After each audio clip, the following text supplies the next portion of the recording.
Assassin's Creed as a franchise is a game that fluctuates in quality every year. While the franchise has produced some of the greatest modern action-adventure games ever made, it is also home to one of the worst game launches in history. When a new Assassin's Creed game is announced, no one really knows what to expect. It could either be a disaster or an industry hit, but what it ends up being is really the toss of a coin. However, based on the gameplay shown at E3, some of the basic information we have about the game, what we know the game doesn't do, and some of the behind the scenes aspects of the production of the game, we know that the upcoming title by Ubisoft Quebec is a game doomed to fail. And here's why.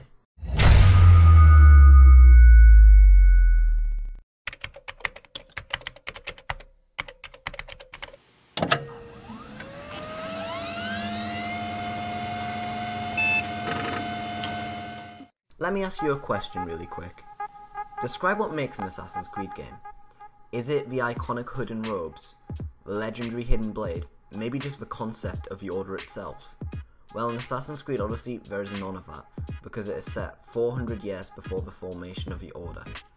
This makes little or no sense in both our world and the world of Assassin's Creed. In the Assassin's Creed world, it defies the law. In our world, we have to ask, why is it called Assassin's Creed? That is the biggest issue with Assassin's Creed Odyssey. Why is it Assassin's Creed? If Ubisoft wants to make a cinematic universe for the Assassin's Creed games, that's fine. But notice how every movie in the Marvel Cinematic Universe isn't called Avengers. No, there are only 3 Avengers movies, because there's only 3 MCU movies about the Avengers. Shut up, alright, I don't care. Captain Spirit isn't called Life is Strange 2, just because it's in that universe. Not only will this not make sense in our universe, but it doesn't make sense in theirs either. You see, in Assassin's Creed there are rules of the game that are basically gospel to the fans. One such rule is killing civilians. Apparently, that's totally acceptable in this game. If the characters not only weren't assassins, but also didn't in any way share the moral code of the assassins, why are these our characters? This isn't even the thing that makes the least sense. The characters somehow are capable of performing a leap of faith, a move that not only was the signature of the assassins, but didn't even exist yet because it was invented by Bayek in Origins. The inconsistency of this game is so poor that it can't even match up to the game released less than 9 months ago. All in all, we need to face the truth, that this is just a fun looking RPG set in ancient Greece, with very few ties or resemblance to the Assassin's Creed franchise. The only reason the words Assassin's Creed are even on the cover is because it makes Ubisoft money. Because Ubisoft are a video game factory, not a video game workshop, and if the name Assassin's Creed will bring them $1 extra, you can bet they'll use it. Assassin's Creed Odyssey was announced on the 11th of June 2018 and will be released on the 5th of October 2018, meaning there are 126 days between announcement and release. Subtracting a month for shipping, that leaves 96 days before the game needs to finish development. Barely 3 months. This is not enough time to take player feedback at all. Not only this, because the game is going to be released so soon after Origins, the chances that we get any significant changes in response to our feedback at all since the last game are slim to none. However, let's leave that aside and focus on the bigger issue I notice a lot in what we've seen. Now bear in mind, the part of the game that we've seen is the most complete part of the game. It is the most stable, it is the one with the most content, and it is the best looking. And it still looks poorly optimized. Not only are there some concerning issues with the smoothness of the game and how it runs, but the lip syncing of the game is just terrible. I mean, look at this. Ha! The mercenary who bears the eagle of Zeus. You got my message. It said something about paying me handsomely. Ha! Mercenaries. Compare this to another game like The Last of Us Part 2, and the game looks downright appalling. The guy in this room is staring at you right now. Maybe they're staring at you. Or not. The game suffers from Mass Effect Andromeda syndrome. What happened? To who? To whom? And your goddamn father. Sorry, my face is tired from dealing with everything. And many of the animations look weird as hell, even in the E3 demo. Another issue is that Origins was released on the 27th of October 2017, and this game started development right after Syndicate, which was released on the 23rd of October 2015.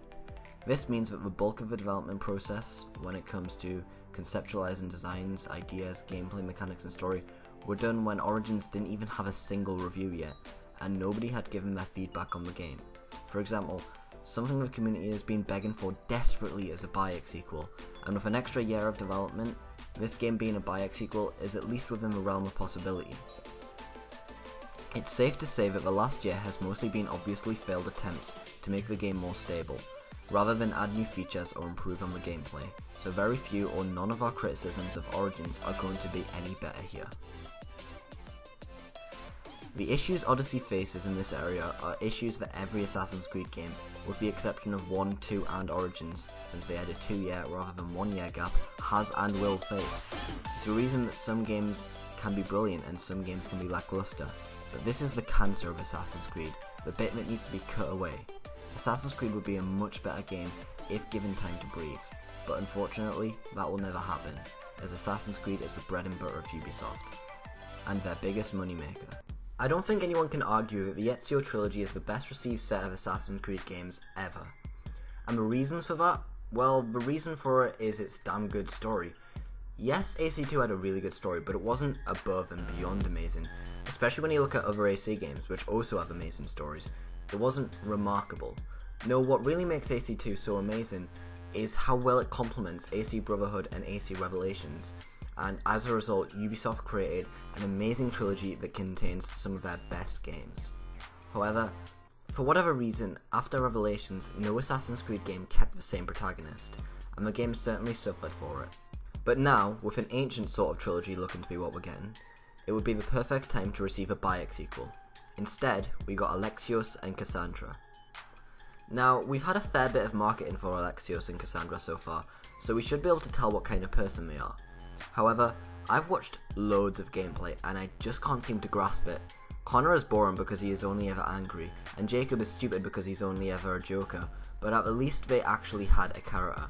For the life of me, I could not describe Alexios or Cassandra to you. Are they funny? I don't know. Are they angry? Couldn't tell you. Are they cocky? Don't ask me. A lot of this may be because, rather than focusing on Alexios and Cassandra as individuals, the game instead tries to create two identical characters with piss poor voice acting for both, and in the process forgets to actually make these characters characters. This is a massive shame, especially coming from the success of last year with Bayek. In my last video, I verbally sucked Bayek's dick, and I will continue doing that anytime someone mentions him. I don't care if we have to wait longer than The Elder Scrolls, Kingdom Hearts, Final Fantasy and Half-Life fans combined. I would love a Bayek sequel. But as I mentioned before, the rushed nature of Assassin's Creed development prevents that entirely. But the way Assassin's Creed hops from game to game with no closure to the previous character is ridiculous. It's unhealthy, and it turns fans off going into your games when they realise this is just another throwaway character that will never be mentioned again. Ubisoft need to sort out their connection with the fans, and their knowledge of what they want, a connection that has been severed way too many times. Origins was a gameplay and narrative experience. From what I'm seeing of Odyssey so far, it's just a gameplay experience with very little attention truly paid to the story, especially when it comes to the downright awful look of the characters we've seen from Odyssey. An Assassin's Creed game needs to get the perfect balance of story and gameplay to make it just right, and Odyssey looks like it completely failed that. I mentioned in my last video how Assassin's Creed Syndicate is my least favourite Assassin's Creed game. Well, the only game that Ubisoft Quebec has ever had the full reins on is Assassin's Creed Syndicate, although now I suppose Quebec has the reins to two games, Syndicate and, of course, Odyssey. And I've picked up some key similarities between Assassin's Creed Syndicate and Assassin's Creed Odyssey, and they're not exactly inspiring. One of the biggest issues I found with Assassin's Creed Syndicate was its over-the-top humour and tone that was all over the place. Way too eccentric, way too loud. Hopefully that would have fixed in Odyssey, but it doesn't look like that at all. In fact, it looks like it just dials it up, with Odyssey being described as the funniest Assassin's Creed game. With Origins and its perfect ball and blend of emotions, this is actually really disappointing. Odyssey should have that, but it looks like it's made the choice to be a funny mess of a story with no stakes behind it. Another issue is development time. The game has had a fair amount, I'll admit, but there is a team that could have worked on this game for an extra year that could have given us just that little bit of polish that we want out of this game, the Unity team. A team that, in all honesty, I think are far better than the Syndicate team, having also given us AC1 and AC2 and AC Unity is better than Syndicate anyway. If the Unity team had been in charge of development for this game, then it would have started development at the end of 2014 and probably been in a much better state than what we will receive. Ubisoft Quebec have a reputation to me, and that reputation is not a good one. I'm sure to some people Ubisoft Quebec will deliver the perfect type of Assassin's Creed game, but to others, myself included, what they will give us in October will have the worst type of tone possible for Assassin's Creed, and will just end up being a cartoony mess. I'm sure this game will be an absolutely fun experience. The game brings back that brilliant ship combat from Black Flag, the amazing RPG elements of Origins, and just expands and builds on them in every possible way. I love role-playing games. The Witcher 3 and The Elder Scrolls V Skyrim, like many, are among my favourite games of all time, and the only Assassin's Creed RPG of sorts, Origins, is my favourite game in the franchise. But there is a difference between making Assassin's Creed into a role-playing game and making a role-playing game into Assassin's Creed. In October, you can guarantee I'm going to buy this game and have hours of fun, like I do with all Assassin's Creed games and with most role-playing games. But afterwards, when you think about Odyssey as a component of the Assassin's Creed franchise, I won't be surprised when I notice the lower quality, the different tone, and I am disappointed. And that is why Assassin's Creed Odyssey is doomed to fail. Thank you guys for watching. I'm glad I've got my opinions and concerns for Assassin's Creed Odyssey out there. Some of you guys may disagree, some of you may agree. I want you to let me know because I like to hear your opinions. Do you think Odyssey is going to be a success? Let me know what you think of Odyssey and this video in the comments below. If you did enjoy the video, please leave a like, and if you're new and want to see more video game opinion and analysis videos, be sure to subscribe and turn on notifications to know when I upload. Again, thanks for watching, and I'll see you in the next one.